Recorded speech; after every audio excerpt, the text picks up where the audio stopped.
David Weiss is we call him Flat Earth Dave. He's a businessman, a podcaster, and most importantly, a flat earther. Now, Dave, I don't have to say this to you because you've probably heard it a million times. When people say that they're a flat earther, it's like you just cast them into hell, and there's no credibility. They're complete morons.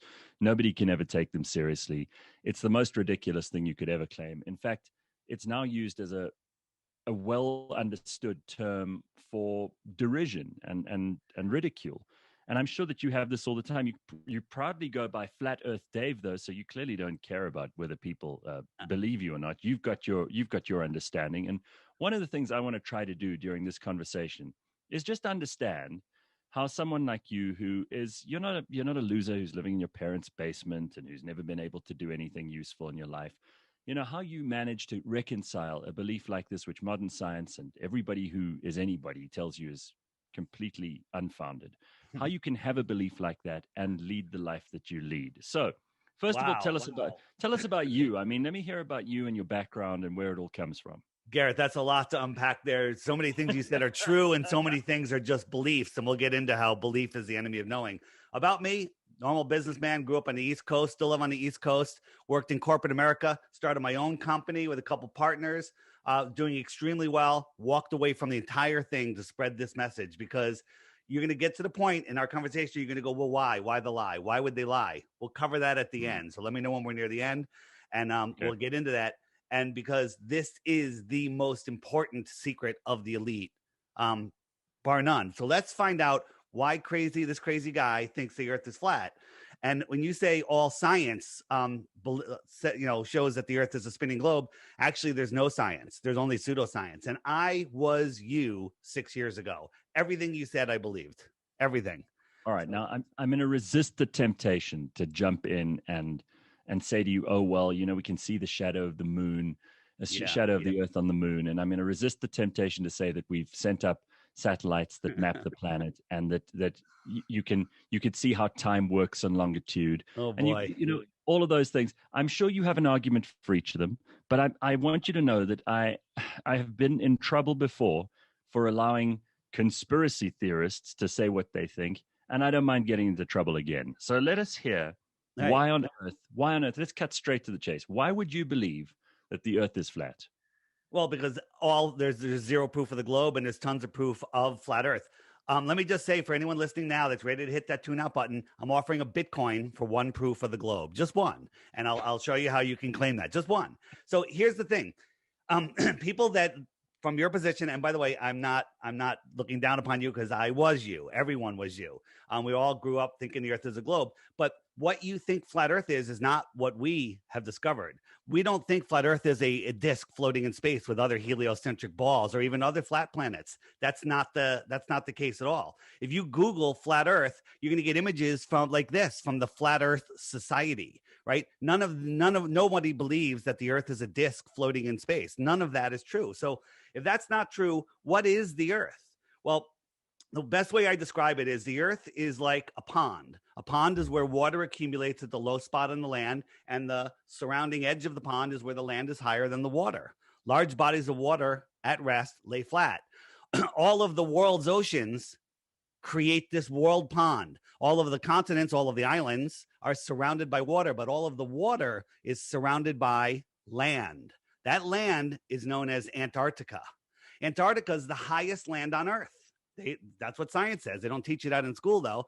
It's the highest land on Earth. It is the container of the world pond. So what is out here, out in the outer space of Antarctica? Well, that's a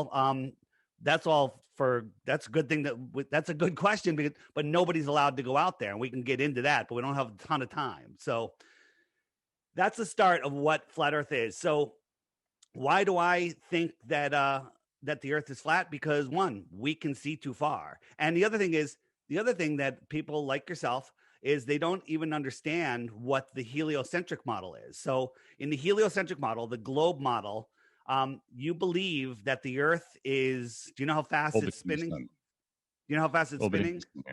Yeah. But the earth is rotating. Do you have any? By the way, I didn't know any of these answers. No, I don't know. I don't know So by heart. it's How spinning fast at 1,000 miles an hour. So that means when you're watching the sunset, that you believe you're on top of a ball falling over backwards faster than the speed of sound. While that's going on, you're orbiting the sun at 66,600 miles an hour. You're chasing the sun at 500,000 miles per hour. And that entire system is moving sideways at 1.2 plus or minus million miles per hour. But somehow, on the world, you don't notice any motion at all. We have lakes that are perfectly glass, even though mainstream science, Neil deGrasse Tyson, the actor, says because of the spin of the earth, the water bulges 14 miles high at the equator. Well, does this look like bulging water to you? These lakes at rest lay perfectly flat. We can measure too far. We can see too far. If the earth is 24,901 miles around, like they say, there's a curvature formula, not flat earth formula, globe earth formula, which is 8 inches per mile squared, which means that at just 3 miles, there should be 6 feet of drop. At 10 miles, there should be 66 feet of drop, right? So what I did when I started seeing all of these videos of things that are beyond that should be hidden behind a curve, I went out and bought a $1,000 camera and tripod, super zoom, and I started zooming in on things. Here is a oil platform that we know is 9.4 miles away, scientifically provable. There should be 59 feet of curvature when viewing from 1 foot off the ground, which this camera is. Not only can we see the entire thing, we can see the water for dozens of miles beyond it. We have hundreds of videos of doing laser tests, microwave tests, all sorts of, just mirror flashes of the sun. We can see too far. So you have two choices. One, the earth is 1,000 times bigger than they tell us, or it's flat. All right. Let's just take baby steps here. So, Yes. So you're not only saying that we're on a bunch of essentially islands on the inside of the Antarctic basin, and that what's beyond that is more land, as far as you're concerned. We don't know what's beyond it. There could be nothing. It could be, there could be a dome. Haven't many people already been to the South Pole? No, they haven't. There's a bunch of people that claim they have, and if you look at their trips, they haven't. Like, for example, billions of people have circumnavigated the Earth, going east or west. Like, if I leave New York, and I travel east, I'm traveling in a circle. Okay, well, wait a minute. What do you mean you're traveling in a circle? If I'm going east, I'm trying to find a video as I talk. So at the center of the flat Earth, at the center of the pond, is a magnetic mountain. There's a magnetic force there, and you put your compass down. The compass always has to point to that mountain. So if I leave, the United States, and I'm heading west, I have to keep turning to head west. So a circle is 270 degrees west. A circle is 90 degrees east. And if I keep following my compass, and I think I'm going straight, I'm going in a circle because my compass always has to point here. So what nobody has ever done is, if you try to dead reckon west or east and you don't correct to the north, you're immediately going south. Nobody has gone from Santiago, Chile, and popped up over in Australia. It's never been done. Okay. It's never been done. Why? Billions of people have circumnavigated around the world, but nobody's gone from Santiago straight across. Now, people say, well, you can't fly over Antarctica because we'll disturb the penguins. Okay, just fly around it.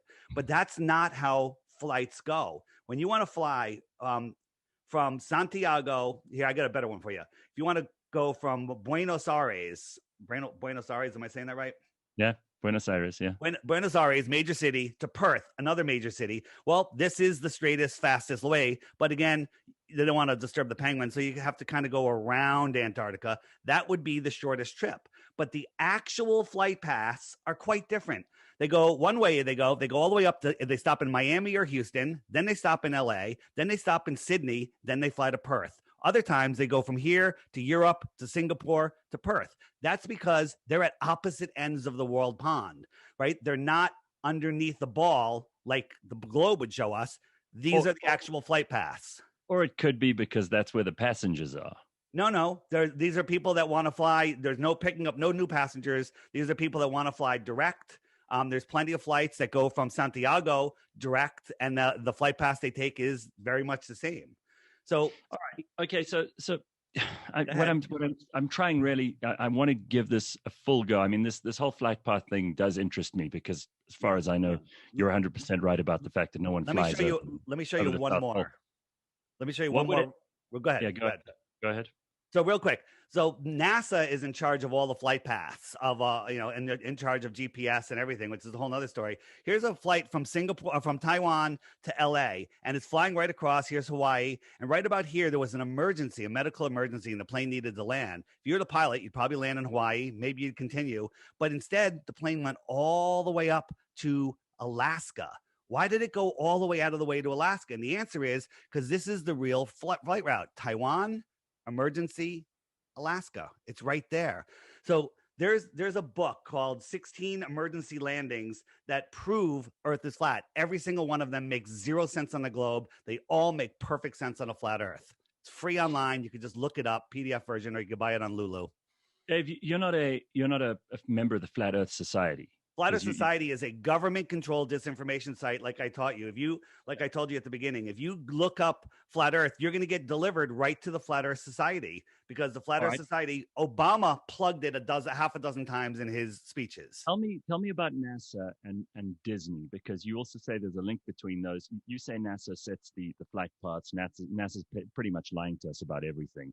Explain to me how you come to that conclusion and what you think NASA's job really is. Yeah, so NASA's job is to deceive people and make people believe that the Earth is that we can walk on balls, right? But we'll be watching them, do a live thing from the space station. These guys are flipping their stuff around, hanging from wire, just flipping CGI augmented reality objects around their microphone, their hat, and way in the background, this guy goes floating by. So I zoom in. You can barely see him on the video, but I zoom in. We can see the harness and the wires. This guy is floating by, hanging from wires. There's times where they're doing flips and they get tangled in their wires, and they have to grab the other guy's wire to straighten them out.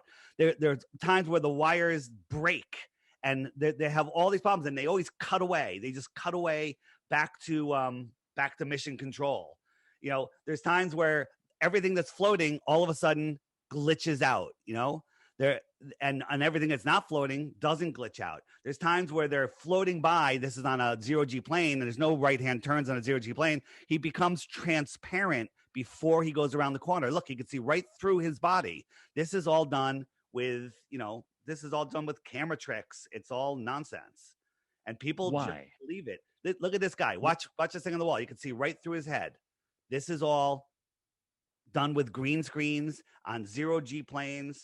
There was even one time where Chris Hatfield was singing. He loves playing his guitar in space. This guy's holding the microphone. They're in separate rooms, right? And one camera's upside down. And he's holding the microphone and misplaces where Chris is and sticks it into his neck. And then when they noticed that, they quickly changed it. NASA quickly pulled down the video, but we have it. We captured it. Stuck the microphone in his head. This happens the time. Why would the government? Because I'm conscious of time here, and there's a lot to take in. I mean, first of all, the moon. What's the moon? I don't know what the moon is, and neither does nobody does. The moon is not a physical object. It looks to be spherical, but looking at the lights in your ceiling and describing the shape of your floor is no way to prove the shape of your floor. The moon is not a physical object. It's more, everything we see in the sky. I don't think there's anything terra firma, anything physical up there. So what is the moon? The moon's the biggest mystery of all. All right. So let's cut to the chase here. If I'm going to take this seriously, there has to be in a crime, there has to be an intention. Yeah. There has to be some reason why someone would try to keep this from us. And I mean, we've been circumnavigating the globe. We've been exploring the Earth. We've been mapping the Earth for thousands of years. This is not something that some major power could have had oversight over for the entire story of human history. Yeah. Well, explain to me how you think it's possible that governments or whoever it is that's doing this is able to convince us, and why they would do it. All right. So the two questions, I'll answer both of them. One is they're lying about everything. In the 1920s, everyone on Earth knew the Earth was flat. In America, they taught flat Earth in public schools all the way into the 1920s. In Croatia, all the way through the 1930s, right? we found newspaper articles in the New York Journal, which is now the New York Times, in the early 1900s about teachers being persecuted for trying to teach heliocentrism. When the iPhone came out, this was the picture that was on everyone's iPhone. It's called the blue marble, right? And NASA admits it's fake. The guy that made it that works for NASA, in an interview, he said he made it in Photoshop from strips of data. Then 10 years later, they come out with this picture. United States is twice the size. Now, the globe apologists will go, well, that's just because it's a different angle. And no, it's nonsense, because if we look, we can measure across Mexico and Baja, and we can scientifically prove ourselves, verifiable, that it's 934 miles. NASA tells us the diameter of the Earth is just less than 8,000 miles. I should be able to fit 8.5 of these between these two lines. I can't even fit them on this page. Okay. So that proves another painting. They show us a picture of Pluto. It happens to have a desert shaped like Pluto. They show us a picture of Jupiter. 2.5 years later, they take another picture of Jupiter. They say, look, we photographed the northern lights. That proves there's a magnetic center, but none of the clouds change. It's the exact same picture. The lazy liars at NASA that get $65 million a day couldn't even make a new picture. Okay. So they're faking everything. It's not like he's saying it's fake. We can prove it's all fake. All of the rocket launches are fake. Everything they do is fake. And it's all to perpetuate the lie. Why the lie? So why the lie is the big question. And the answer is because they want you to believe that you are an insignificant speck flying through an infinite, godless, or distant God universe where an asteroid could take you out at any second, where you're running out of dinosaur juice for your cars, the nuclear bombs could take us out at any moment. They want you living in fear to give up your divinity. They don't want you to know that you are at the center of creation, that you are a powerful spiritual being having an experience here with a spark of God in you, your soul. And they want to steal your soul with the soul lure system. Right? Sounds a little crazy, but they want you thinking that they have dominion over you and that they can control you. They can't put a fence around you. They can't put a fence around your yard, around your country, they can't put a fence anywhere because humans are like, you can't put a fence up here. I'm going on the other side of that fence. So what they did is they put our mind in a prison, and that mind prison is the globe, right? There's no fence. It's an invisible fence. What if beyond Antarctica, there was more land, other continents, right? What if there was extra terra, more territory? Extra terra, what would come from extra terra? Extraterrestrials. If this is the inner space, this is the outer space. NASA's trying to go to outer space to find extraterrestrials. They're right here on the Earth plane. Okay.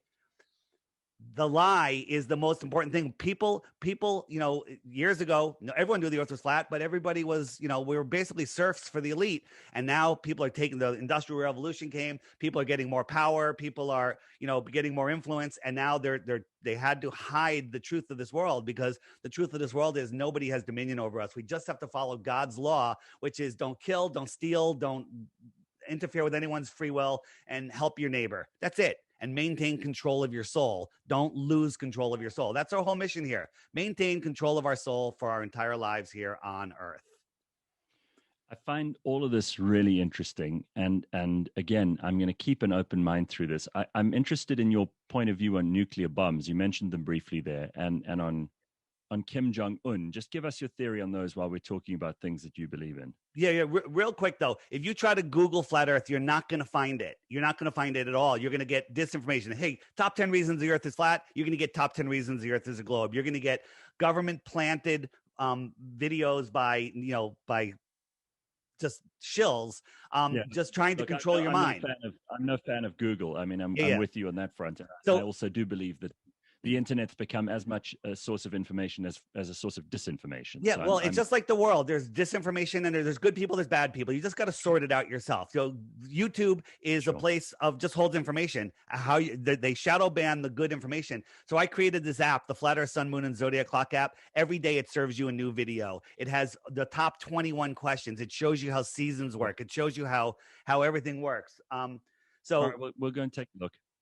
All right, so I will take you. So tell me about nuclear bombs and tell me about Kim Jong-un. Yeah. So first, nuclear bombs don't exist. It's all just fear. And people say, what about Nagasaki and Hiroshima? Well, there's video of Nagasaki and Hiroshima, of them stacking up bombs, not bombs, TNT, skids and skids and skids of TNT. After the bomb went off, right? Nuclear bombs, radiation, it wipes out everything. It's horrible, right? 3 days later, the trains were running, the sandwich shops were open, they were selling flowers on the street, and everybody was back to work 3 days later. Okay. And then there was only one reporter in the entire world that was allowed to take pictures and send and write articles. Anyone else that took a picture or wrote an article about what was going on there was jailed. That's unbelievable. Just think about that. So it was all controlled. All of the buildings that had fireproofing survived, except right at ground zero where the bomb went off, right? It was an incendiary bomb, right? If you look at, we were all shown in school what happens to a nuclear bomb. That little house blows up and the trees bend over. Well, there's so many things wrong with that, but look at it with 2020 eyes or 2021 eyes, and you'll see that it's a little miniature. It's a claymation model. It's nonsense. And if you look at it, the explosion comes from behind the camera. The explosion comes from behind the camera. It's all nonsense for your mind. It's all to control you with fear. I'm going to park the fact that there are many thousands of Japanese people who lost actual relatives. Absolutely. Many people died. It was a huge, massive bomb. It was a firebombing. But if you look at where was it, Taiwan or wherever they did carpet bombing, the damage looks the same as the nuclear bombs. Many people died. But there's no, and if you blow up a firecracker, there's radiation left after the firecracker goes off. So after you blow up 100,000, sticks of TNT, there's radiation, but it quickly dissipates. What about Kim Jong-un?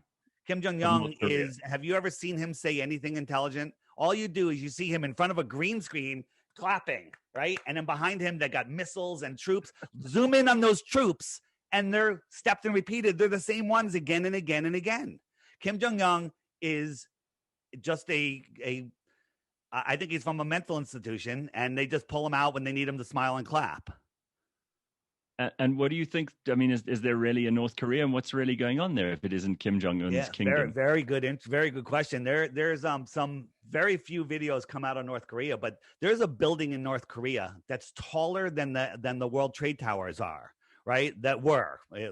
And it's a building that's left over from the Tatarian Empire, right? And it's still there in North Korea. Have you ever heard about it?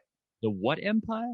The Tatarian Empire. Tataria was a worldwide civilization, advanced technology here worldwide in the 1800s. Okay, go look into the world's fairs, and you'll see that it was literally a takeover from the Tatarian Empire. Everything before the 1900s that you have been told is a lie. Every single thing. The Wild West is a lie. It's all lies to control your mind. If you want to learn about the Tatarian Empire, here's my app real quick. I'll hit the web button, and up comes a bunch of links. The bottom right, it says Mud Floods Tataria. Did you know that the transcontinental railroads were not built? They were excavated? No. Yeah, they were excavated. Look into the mud floods. By the way, if you click that button, bring food and water. Let me show you one more thing that might actually push you over the edge. Not the edge of the flat earth, but over the edge going, this guy might be onto something. You ready? Let me show you how seasons work. So where are you? Right. Where are you located? South Africa. So you're in South Africa. My mouse right about here. Yep, you way south? Right. Yeah. Mm-hmm. Okay. So the height of your summer is in January or December, right? Correct. Okay, so right now the sun is here. The red line is the equator. The yellow line, the inner yellow line, is the Tropic of Cancer, and the outer yellow line is the Tropic of Capricorn. So right now the sun, it migrates every 6 months between those lines. So if I jump the sun forward to July, June, July, it's over the Tropic of Cancer, and it's over the United States. See how close it is to the United States? Right. So that's because we're having our summer, because the sun is high in the sky. Right. Okay, got you. And then it's for you. It's farther away. The sun is farther away, so it's lower in the sky because it's farther away. If you saw an airplane directly over your head and another one 20 miles to the 200 miles to the north or 50 miles to the north, whatever, it's lower in the sky. Even though it's at the same height, it's lower in the sky. It's farther away. So that's how seasons work. So that's also true for a round Earth. No, the round Earth. Here's something crazy. The round Earth is. During the northern summer, we're farther from the sun. And during the northern winter, we're closer to the sun in the heliocentric model. Makes no sense. Okay. If I jump this out to December, and now the sun is out over Australia. They're having their summer. I'm having my winter because it's farther away. The sun's all the way over here for me. It's going to come right around. It's going to go right over you. In December, you're having your summer. Sun is higher in the sky. It's closer. That's it. Take a heat lamp, hold it over your face, and then tilt it to the side. We have our summer at the same time as Australia.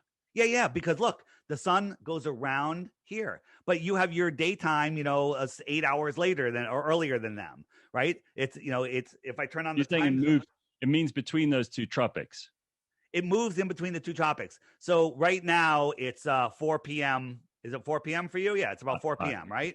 Mm-hmm. And in Australia, it's around 11 at night, midnight on Eastern Australia.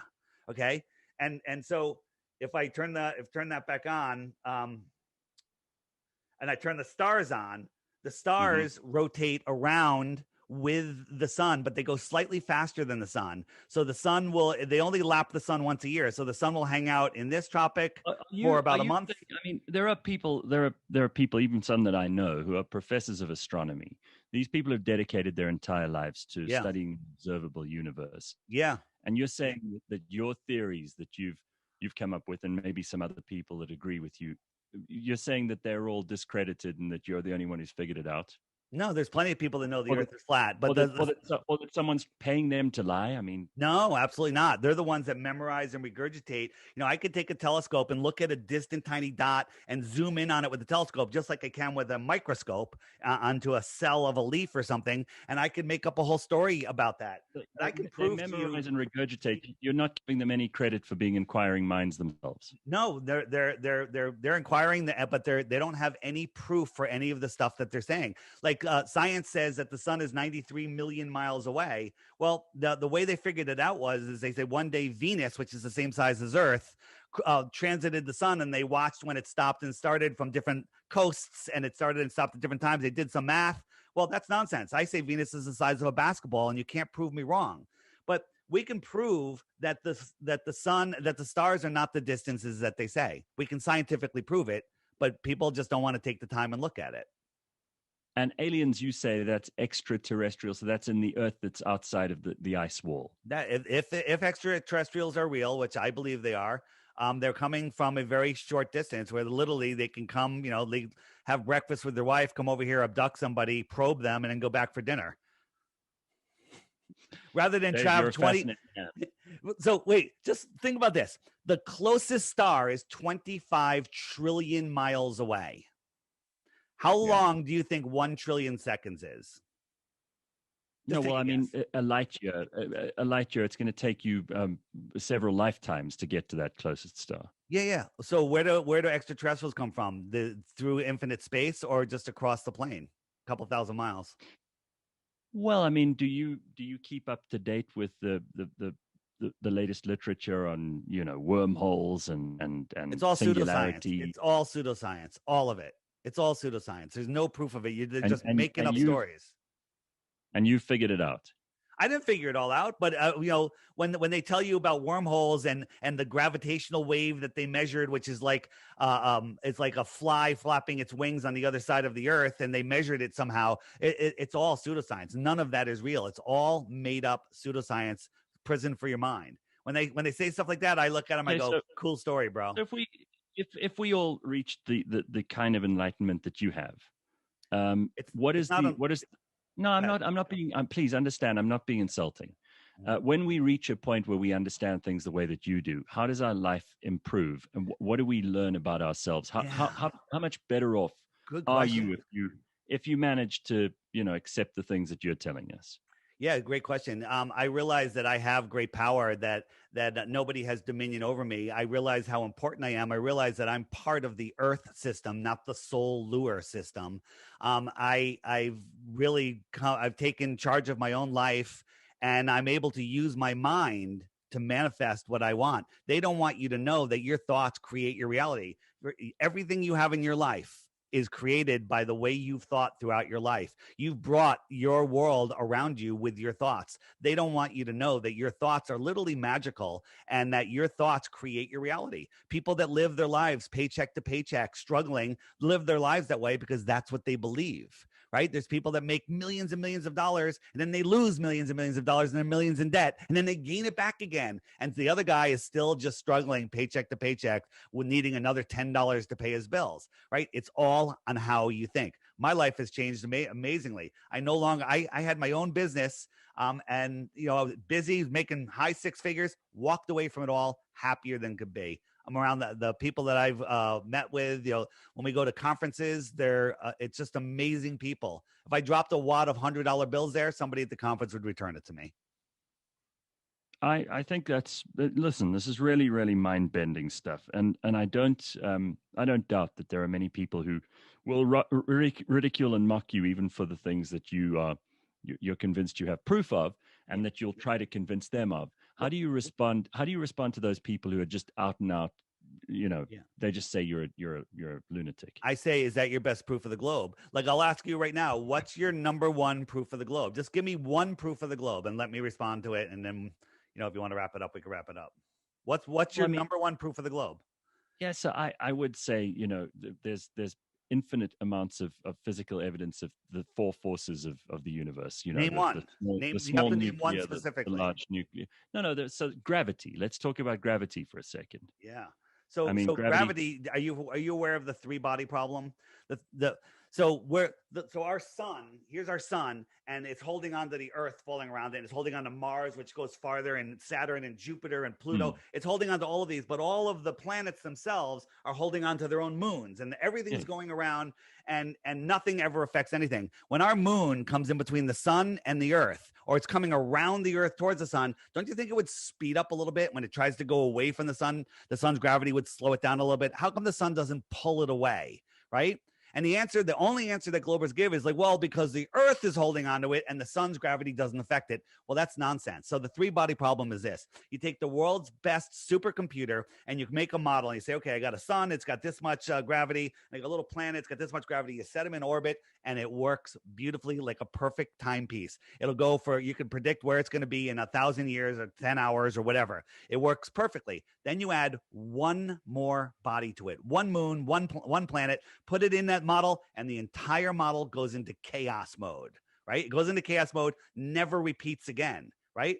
They can't even model fake gravity. So what is gravity? Well, that's a big question. We live in a free energy system, right? The sun and the moon are the anode and cathode of the battery. The salt water, which has tides, the other water doesn't, carries the current, and the land is the salt bridge of the battery, if you know how a battery works. So the Earth has a measurable negative charge to it, testable, measurable, scientifically provable, not a theory. And it has a negative charge to it. When you lift off the Earth, there's voltage in the air. At 1 meter, there's 100 volts. 2 meters, there's 200 volts. There's free energy everywhere. Tesla proved it. He's probably from Tataria. And so you have that difference in charge. So anything that's off the Earth has a negative. The Earth doesn't move at all. So it says down is this way. It has a weak force, just like they say gravity is a weak force. Are people trying to shut you down? Are people actively? Are there people who are trying to stop you from talking about this? They don't try to stop us. They try to outshout us with their nonsense. Like, you know, there's a guy named Byman Dan who's a government shill who just makes straw man arguments and gaslights us and does a weekly video every week. And all of his arguments are dumb. And Neil deGrasse Tyson will make video after video after video making fun of flat earthers, but he'll never talk to us. Neil deGrasse Tyson says the science is settled. Well, no, science is never settled. That's why it's called science. Science is based on new information to get rid of a theory. The globe is a theory. Gravity is a theory, right? And finishing with the attraction of the Earth, buoyancy and density sort everything else out. You have a handful of rocks, a handful of ping pong balls, and you drop them over a body of water. They both fall through the air because they're more dense than the air. The ping pong balls stay on top of the water. The rocks go to the bottom because one's more dense, one's less dense. And buoyancy and density sort everything else out. Down is down for me. Down is down for someone in Australia. It's not up. Down is down for everybody. Up is up for everybody. Forward and backwards, left and right are relative to your position. Dave, I listen. You've definitely got me thinking. I can't agree with you more about the fact that there is no such thing as settled science. Science is ever evolving, and when new information comes in, you have to incorporate it. So I think for anybody who's curious about this stuff, I'm very happy that we managed to get you to spend some time with us and to share your ideas. And I hope that there is more and more proof for your theories. So just as I would like there to be more proof of all the science that we consider settled today. Yeah. So my I'm afraid we're out of time though. We've got to wrap this up. My final word is take the Flat Earth app challenge. Watch the daily video every day for 2 weeks, and if you think you have one proof of the globe, I'll give you a Bitcoin. Okay. Well, that's a deal. We'll hold you to it. If anyone can do that, then that's what's close to $50,000. It's just a little bit more right now. 55. So you're not playing 55. All right. Thank you so much, Dave. What a pleasure to meet you, and good luck. I mean, this is really interesting stuff. I do think it's been a worthwhile couple of minutes. We've learned some things. Thank you. And belief is the enemy of knowing. It's easy to believe. Knowing takes time, effort, and time and effort. So flatearthpodcast.com, the Flat Earth Podcast, the Flat Earth Podcast Instagram. That's where you can find me. You haven't convinced me, but I'll keep an open mind. If I convinced you, I would say that you're crazy. You need to look into yourself. I'm just pointing towards some doors that you didn't know were there. And you can see them. Now the choice is up to you, whether you want to remain uninformed or be willfully uninformed. Right. All right. Well, thank you very much. Thank you, Dave. Very good to see you. Thank you. Thank you. Bye-bye. That's Dave Weiss, everybody.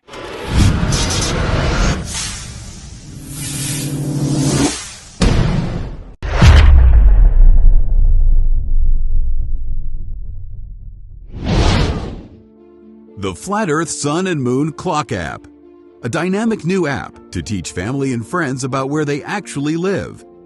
The sky is a perfect clock. The sun measures the hours and days. The moon measures the weeks and months. The star constellations measure the seasons and years. 12/12 or 24-hour clock face, or go hands-free. The Flat Earth Sun, Moon, and Zodiac Clock App with new added features. World Time. See what time it is all around the flat Earth. A true Earth compass that shows true navigation across and around the flat Earth plane. Weather. Tap for detailed local weather information. Know what phase and where the moon is at all times. Watch the sun travel between the tropics for the seasons. Select an amazing background. Add your own or have the app change it to a new one automatically every time you use the app. Add a countdown to your next big date. Learn the truth about our world with the featured video of the day. Web button for additional flat Earth related features, from the mythical curve calculator all the way to Tartaria. While talking to friends, easily pull up pictures that expose the globe lie and shine light on the flat Earth truth. Video playlists in different languages. See the real trade winds circling the flat Earth. And clean screen features. Simply click off the items you don't wish to see. The Flat Earth Sun, Moon, and Zodiac Clock app is the best tool to show your friends and strangers how our flat Earth actually works.